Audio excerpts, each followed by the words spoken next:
Vamos então iniciar essa matéria. Ela é um pouco extensa, um pouco mais que as outras, porque o assunto também é extenso. E dentro da nossa historicidade da igreja, ela é muito importante. Nós chamamos esse curso de a via paralela, porque este período abrange do cenáculo até Oxford, onde se inicia o Clube Santo e, posteriormente, o movimento wesleyano. E de matriz wesleyana são várias denominações. Quando eu falo metodismo wesleyano, eu não estou me referindo à denominação metodista, seja qual for a expansão, Metodista do Brasil, Unida, United Methodist, Global Methodist, Pentecostal, Ortodoxa, Livre, Wesleyana. Eu não me refiro propriamente à denominação, e sim ao movimento que deu origem às denominações. Tem igrejas que nem usam o nome termo metodista e nem wesleyano e são mais perto da ortodoxia metodista do que as que têm os nomes chamados metodistas. Algumas são assim. Bom, a gente vai fazer esse período começando lá no cenáculo até Oxford. Então, eu estou falando de 1.700 anos, 1.800 anos.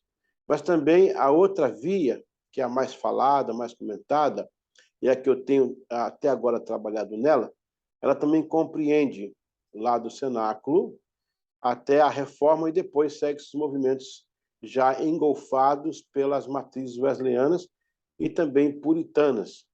Há um período muito intenso ali, 1500, pós-reforma, que você vai ter o movimento puritano, que vai se dar na Inglaterra. E dele vão sair algumas grandes denominações históricas, como, por exemplo, os batistas, os presbiterianos, embora batistas e presbiterianos da época liam na cartilha de João Calvino, mas, historicamente, local geográfico, datas aproximadas estão dentro do período puritano. E também o movimento wesleyano, que é pós. Ele é oriundo do movimento do não conformismo. Você vai entender todo esse detalhe. O movimento wesleyano, se não fosse a reforma protestante, ele seria o mesmo hoje, sem nenhum problema. Com a reforma, os wesleyanos, eles têm um diálogo. O bispo Manoia, da Califórnia, um dia falou algo interessante. Há uma diferença entre ter paredes e ter cercas. Quando eu tenho uma parede com o vizinho, eu não vejo do outro lado. Eu não sei o que está acontecendo, estamos literalmente separados de tudo. Mas, quando eu tenho uma cerca, eu posso, de vez em quando, cumprimentá-lo, apertar a mão, dar um sorriso. Com a reforma, nós temos uma cerca e não a parede. Por exemplo, algumas leituras da reforma que os wesleyanos leem. A questão, por exemplo, a justificação pela fé, ok? As 5 solas, o sacerdócio universal. Aí são vários temas que a gente tem um diálogo entre nós. Portanto, é um período interessante para a cristandade. De um lado, você tem oriundos do puritanismo ainda, os presbiterianos, embora eles tenham a leitura calvinista, que já é uma sequência da reforma de Lutero. A reforma de Lutero acontece em 1517 e depois a protestante em 1529, 26, 29. Até 1526, 29 era a reforma. Depois torna-se reforma protestante porque veio da Carta Protestio, escrito lá em Espira com os príncipes alemães que não aceitaram o retorno do catolicismo sobre os condados alemães que já tinham abraçado o luteranismo. Vamos então fazer uma abordagem dentro da apostila e vamos seguir alguns textos para a gente ter um norte bem definido a respeito da via paralela. Bem-vindos a esse curso. Vai ser um curso que vai elucidar muita coisa histórica, muita coisa que a gente precisa realmente ter um olhar mais clínico e mais amplo. Vamos então ao nosso material didático, para a gente focar melhor. Essa é a lição número 8 do nosso curso, mas ele é um curso também, né? É um curso dentro de cursos. Então, é o capítulo 8, mas é um curso total da via paralela, e nós vamos seguir nesta caminhada para trazer esse curso até você. Começando aqui com o nosso material didático, deixa eu ampliar um pouquinho mais. Não, foi muito, né? Aqui, muito bem. A via paralela. Você vai ter uma via paralela vindo do cenáculo, passando pelo norte da África, o sul da Europa, no Mediterrâneo. Aí você tem a sequência dos apóstolos, os patrísticos, os escriturísticos, os pais polemistas, os pais apologetas. Aí você vai desaguar depois na Reforma Protestante. Segue-se, então, as subdivisões de igrejas. A via paralela, ela começa no cenáculo, período apostólico, período patrístico, depois ela vai pela Grã-Bretanha, e lá ela se firma, dali trazendo grandes contribuições para o Evangelho. Supostamente, a Igreja Católica teria chegado lá no 8º século depois de Cristo, mas pelo nosso estudo, você vai entender que houve, sim, um movimento paralelo, mas que a historicidade católica escondeu, ou pelo menos não divulgou, até os dias de hoje. Por exemplo, Constantino era bretão. O pai de Constantino nasceu em York, Constâncio, e o pai de Pelágio também era bretão. Então, quer dizer, muitas vezes não se fala, se omite, mas vamos à história como ela é. Eu creio que esse curso vai elucidar muita coisa a esse respeito. Então, partindo do cenáculo, nós temos duas vias. A via que se fala muito, a via que, entre aspas, oficial, ela vai passando pelos apóstolos, ela passa pelos patrísticos, ela vai embora nos escriturísticos, os pais polemistas, os pais apologetas, ela vai pegando o Império Sacrosanto, vai se tornando igreja bélica. Você vai ter em 1054 uma subdivisão que é da Igreja Ortodoxa. Você vai ter também um paralelo com a Igreja Armênia, a Igreja Cópita. Então, a Igreja Católica não foi a única no mundo, a mãe de todas. Isso não existe. Ela é uma das vertentes, mas foi a mais comentada. Até porque os reformadores vieram dela, todos eles. Alguns que eram paralelos, como Pedro Valdo, como Savonarola, mas tinha uma certa ligação, porque se falavam no mesmo Deus, mesmo Cristo, então, o mesmo sistema soterológico, né? Vamos aí, então, à nossa leitura da nossa apostila. A via paralela. As reformas magistral e radical do século XVI foram necessárias, porém, se não tivessem acontecido, o metodismo dos irmãos Wesley na Inglaterra seria da mesma estirpe histórica, teológica, educacional e missiológica, porque seu viés não é pela Europa Oriental, nem pelo norte da África, muito menos por Roma. A saga é emocionante, não obstante, o metodismo estabeleceu um diálogo com a reforma, não a ignorou por completo, e esta dialética atendeu nem todos os segmentos da reforma, a não ser algumas linhas em comum.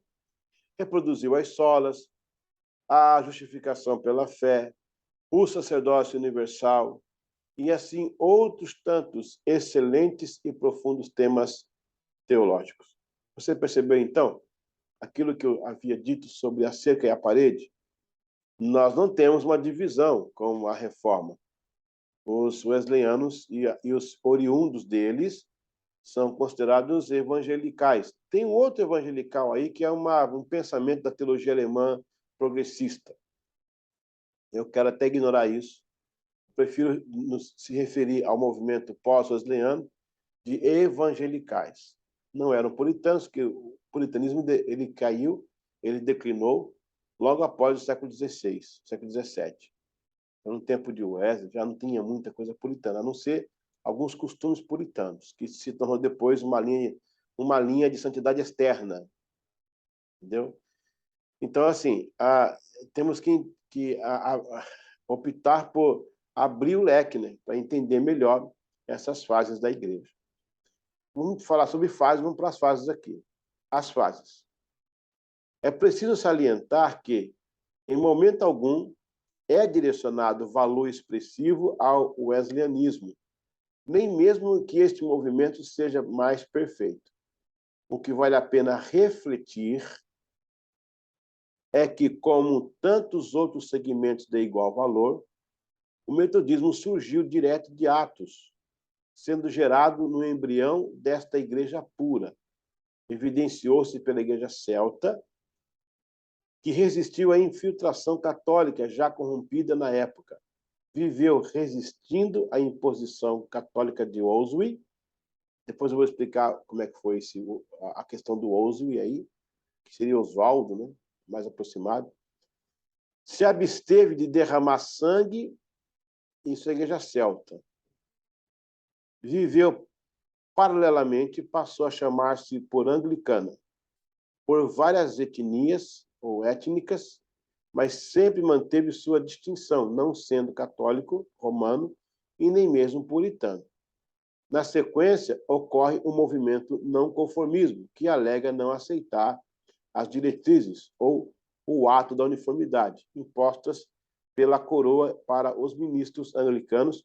Então, em primeiro lugar, os ministros saem e reforçam a ideia de outros grupos. Em segundo lugar, nascem os presbiterianos, congregacionais, posteriormente os metodistas. Vamos entender uma questão aqui, gente, quando se fala em igreja celta, não comparar com o celtismo esotérico que está aí. Porque quando fala celta, você abre muito, né? Os celtas não era só um povo. Os celtas eram povos, pequenos povos. Naquela região da Grã-Bretanha, toda aquela região, você tem a Inglaterra, você tem o Reino Unido e a Grã-Bretanha. São países acoplados uns aos outros, não é? Aí você tem a expressão celta, ela equivale a vários grupos étnicos da época. Por isso que os druidas também estão aí inseridos, os nórdicos, os góticos, a lenda mitológica de Odin, do Thor, do Loki. Tudo isso é um paralelismo celta. Mas quando fala igreja cristã celta, você tem um grupo totalmente separado do esoterismo, um grupo totalmente separado daquele certo espiritismo. É um grupo que realmente foi esse grupo que reduziu quase que ao zero toda a magia negra, o contexto demoníaco até, né, do século XVII, o contexto que depois virou uma perseguição de bruxas com uma nova interpretação da Igreja Católica. Aí foi para matar as pessoas, para vilipendiar, para torturar, nasce o Santo Ofício, a Santa Inquisição. Mas a Igreja Celta em si é um movimento altamente ortodoxo em relação ao movimento da Igreja Apostólica, muito mais pura que a Igreja Católica. A gente vai ver durante o nosso estudo isso aí, para você não confundir o movimento celta com esse celtismo que está aí hoje. Inclusive no Brasil tem um pessoal aí todo esotérico aí usando o nome celta. Vamos então à parte 8A da via paralela. Aí nós vamos ter um período transitório. Depois da morte de Henrique VIII, o seu filho Edward assume e consolida a presença puritana, o grupo que se levantou dentro do parlamento inglês para operar mudanças significativas na igreja e no comportamento social da nação. No entanto, após a morte de Eduardo VI, que é o filho do Henrique VIII, ao subir ao trono Mary I, a Maria I, a mesma desfaz todo o trabalho do pai e retorna o catolicismo para a nação. Maria I morre e sua irmã Elizabeth I assume, agora recolocando de volta a proposta anticatólica. Reforçou o parlamento com barões anglicanos, quer dizer, nem católicos e nem puritanos, e sim anglicanos. Daqui a pouco eu vou explicar essa questão aí. Elizabeth estabelece a via média. Qual é essa via média? Via média com o fim de evitar mais polarização e trazer a nação a um consenso. Portanto, a situação não é tão fácil de se controlar. Quando Elizabeth morre, o puritanismo cresce na nação. No entanto, o catolicismo romano declinou de vez no Reino Unido, tanto ele quanto o puritanismo. Então, a expressão anglicana, ela é a linha mais perto da igreja celta, que veio lá do cenáculo. A Igreja Católica vai chegar depois, no oitavo século, sétimo século depois de Cristo, quando já havia a Igreja Cristã Celta na Inglaterra. Esta igreja vai se tornar anglicana, porque os anglicanos serão aqueles povos que não são católicos, não são papistas, como dizia na época, e nem são puritanos, porque o puritanismo aí, ele tem também um viés político. Se você não sabe, os puritanos, em nome de Deus, baseado numa fé que eles tinham lá, deceparam a cabeça do rei Carlos I. Então, você vai entender que o puritanismo é mais do que um movimento cristão, ele é político. Só que as denominações que vieram depois pegaram algumas ideias puritanas sem o viés político. Foi até o caso dos metodistas e dos wesleyanos. Aí você vai ter a Rainha Elizabeth, quando ela chega, assumindo o trono da irmã. A irmã, quando pegou o lugar do irmão Eduardo, ela tinha raiva do pai, porque o pai tinha se namorado de Ana Bolena, que é a mãe da Elizabeth I. Por vingança do pai, o pai dela havia brigado com Lutero e brigado com o Papa Sétimo Severo, Clemente VII, por causa da situação do divórcio, situação das terras anglicanas, das terras católicas em território anglicano, por causa dos impostos da Igreja Católica. Havia uma série de coisas. Essa história de que o rompimento anglicano foi passional em cima de um divórcio, isso é mentira. Fez parte, é uma parte bem pequena até. São 11 rompimentos monárquicos que acontecem e um rompimento teológico para chegar até onde chegou a se ter a Igreja Anglicana. Mas, quando a Maria assume, ela vai contra o pai, ela restabelece o catolicismo, manda matar 288 pastores missionários, na época, né, não tinha esse nome pastor, mas era como pastores, estabelece o catolicismo de volta, matou o Latimer, matou o bispo Cromwell e fez muita ruaça naquela época em nome da fé. Quando ela morre, a sua irmã Elizabeth reassume o sentido diferenciado dos puritanos, embora por ela não ser teóloga, ela chama os puritanos sem saber o que eles são, eles voltam do exílio de Genebra, da Holanda, e implanta o puritanismo que já havia sido colocado por Thomas Cromwell. Agora vem com força política. A Elizabeth descobre que há um grupo que tentando lutar contra o absolutismo monárquico. Ela vai, então, para não brigar com o parlamento, porque o parlamento, em 1213, 15, havia assinado, feito o rei João Sem Terra assinar a Carta Magna, que tirava poderes do monarca.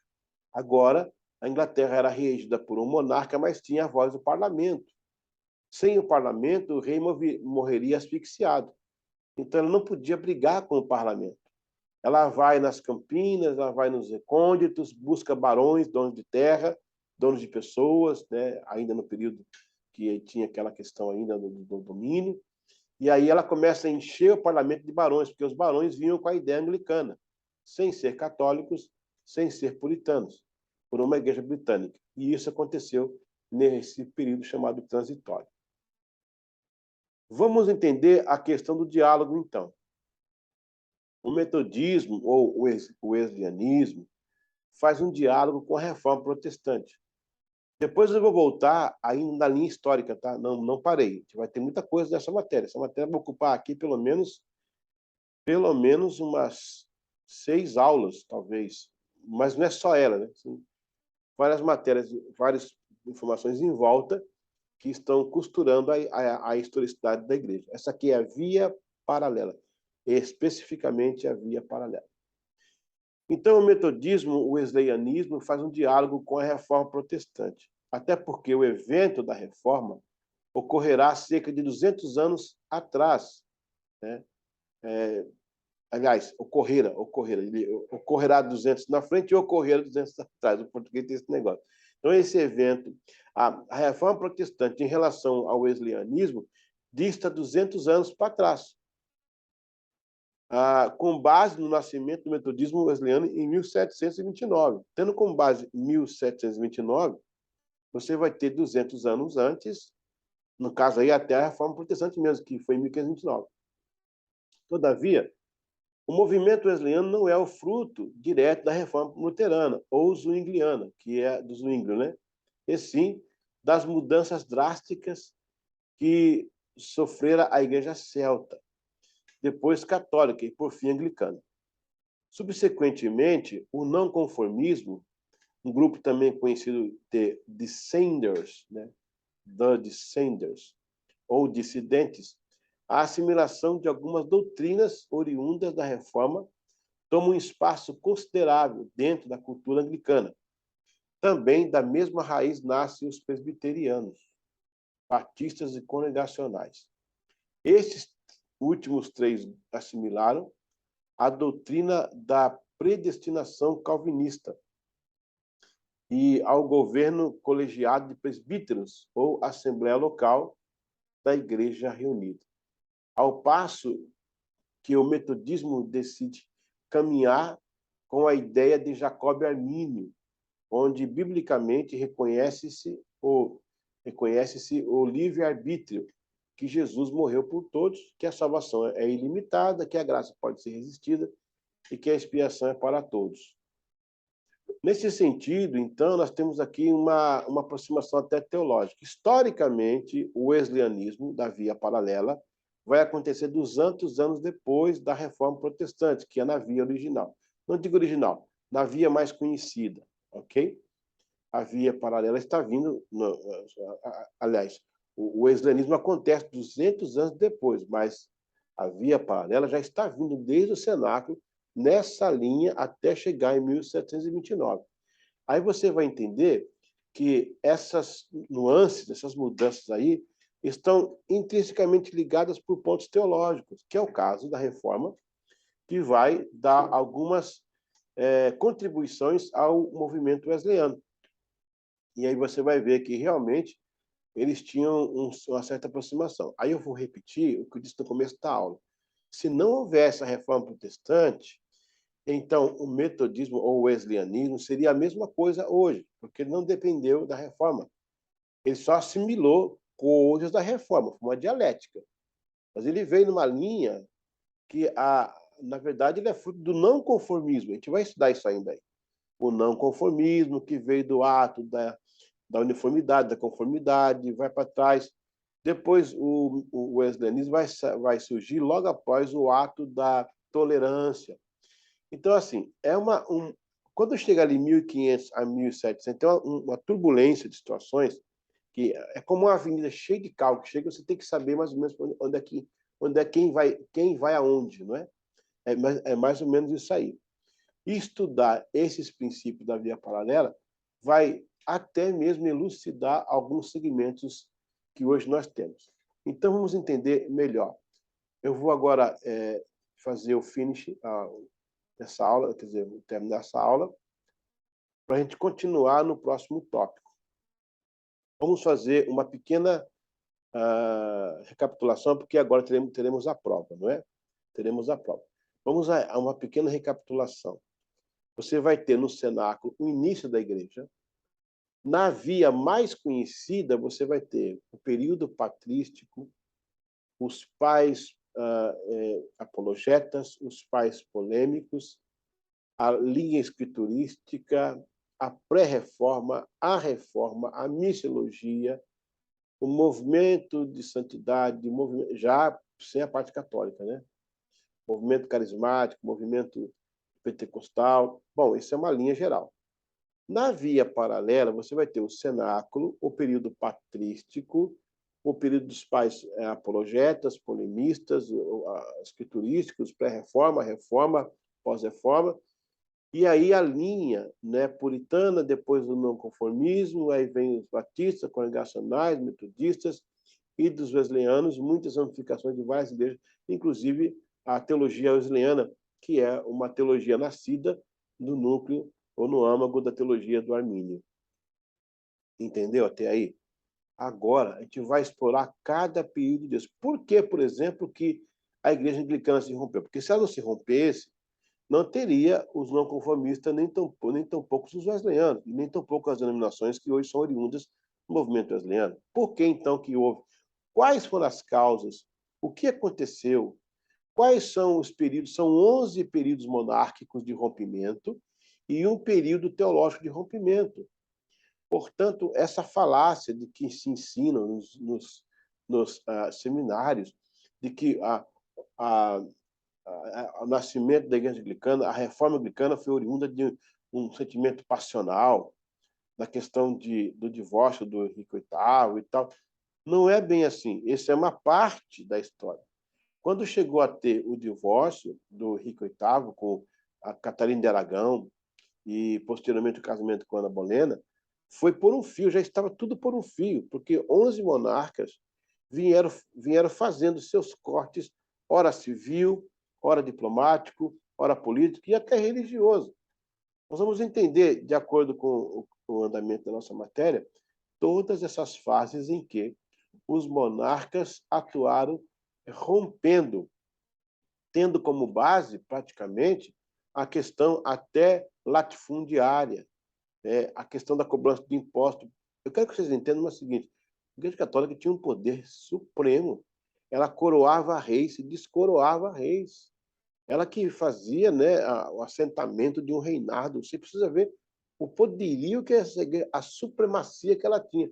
Essa hegemonia, ela só vai ser rompida a partir do século XIV, quando 3 papas são elencados no cenário mundial, enfraquecendo a cultura católica, e logo em seguida você vai ter também a Renascença, que começa na Itália, em Florença, que vai mudar completamente o cenário mundial, dando início ao período do classicismo, que vai de 1400 a 1900. Você tem a Renascença, tem o período barroco, o período rococó, o período romântico, desaguando no século XX. É interessante entender essas nuances da história para você ter uma visão mais cosmopolita, né? Uma cosmovisão, e muitas dúvidas são aí elucidadas. Hoje, quando as pessoas montam igrejas, criam igrejas e fundam igrejas, elas fazem sem nenhum respaldo histórico, cometem até alguns tipos de aberrações. Digo até meio bizarro, né? Eu não vou aqui citar nomes porque eu não quero ofender ninguém, mas é estranho você ver o nome de uma igreja que não tem nada a ver com... No próprio nome ela se choca por uma falta de uma base histórica. O analfabetismo histórico é um problema, porque ele torna-se um clichê, as gerações repetem, e aí torna-se verdade, o que não é verdade. E essa matéria veio para elucidar. Vamos agora fazer a nossa prova? Espero que você esteja pronto para fazer a prova agora aí. Deixa eu buscar a prova aqui, então. Vamos, então, à nossa prova de hoje, tá? A prova número 7, embora a lição seja número 8, mas é assim mesmo. A gente começa com uma aula sem prova, né? Primeira aula não tem prova. Então, vamos iniciar a nossa prova. Questão número 1, você deverá anotar o gabarito, né? Coloca prova número 7, no caso aqui, via paralela. Prova, não, coloca assim, prova via paralela. Você quer o curso da via paralela. Prova via paralela. Aí você coloca 1, você coloca a resposta se é 1A, 1B, 1C, 2, 2A, 2B, 2C, entendeu? Para a gente poder fazer direitinho o seu gabarito. Então, faça isso aí. Prova via paralela, nesse caso, dentro do curso, é a prova número 1, tá? No curso geral é a prova 7, aqui é número 1, número 1. Então, coloca, só põe assim, prova via paralela. Prova 1. Eu já sei que se refere aqui à primeira aula da via paralela. Primeira questão. Sendo que o metodismo não seja um fruto direto da reforma, porém, manteve um diálogo em relação às solas.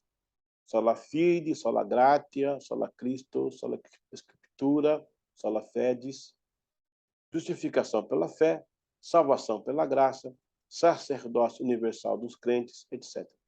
Nesse aspecto, podemos dizer que o wesleyanismo, o metodismo, manteve o quê? A, um confronto com a reforma em alguns princípios. B, um sistema ou um diálogo? Se você acha que a resposta é a, um confronto, coloca um A. Se você acha que é B, coloca um sistema, você coloca um B. Se você acha que é C, o diálogo, coloca um C. Então, da primeira prova, vamos manter mais 4 ainda. Da primeira prova da via paralela, a primeira resposta, qual que é? É um A, um B ou um C? Segunda questão. O metodismo, na sua historicidade, é fruto da sequência. Qual? A. Armênia. Ó, quando eu falo metodismo, vou repetir. Metodismo wesleyano não é a denominação, o movimento, tá bom? Porque há alunos que fazem esse curso de outras denominações e podem achar que eu esteja divulgando uma denominação. Não é o caso aqui, tá? É o movimento em si. Questão número 2. O metodismo, na sua historicidade, é fruto da sequência A. Armênia ortodoxa. B. Primitiva celta anglicana. Ou C. Anglicana não conformista e clube santo. Veja bem, eu não falei a via paralela. O movimento metodista ou movimento wesleyano, na sua historicidade, é fruto de que sequência? A. Se você acha que é a Armênia ortodoxa, coloca 2A. Se você acha que ela é primitiva, celta, anglicana, coloca 2B. Se você acha que é da anglicana, não conformista e clube santo, coloca 2C. Questão número 3 da prova 1 de via paralela. A rainha Elizabeth I, na sua busca de um concílio de paz entre católicos e puritanos, criou a via média, B, a via paralela, ou C, a via maris. Se você acha que o movimento que ela fez é o A, via média, coloca 3A. Se você acha que é o B, coloca 3B. Se você acha que é o C, coloca o 3C. Última questão. O não conformismo foi um movimento em que não aceitou o ato da A, tolerância, B, uniformidade, C, conformidade. Foram 3 atos na sequência aí da história, né? Qual deles é o primeiro aí? É o que o não conformismo está falando aí. Se você acha que é o ato da tolerância, coloca 4A. Se você acha que é o ato da uniformidade, coloca 4B. Se você acha que é o ato da conformidade, coloca o 4C. Ok? Então, vamos lá.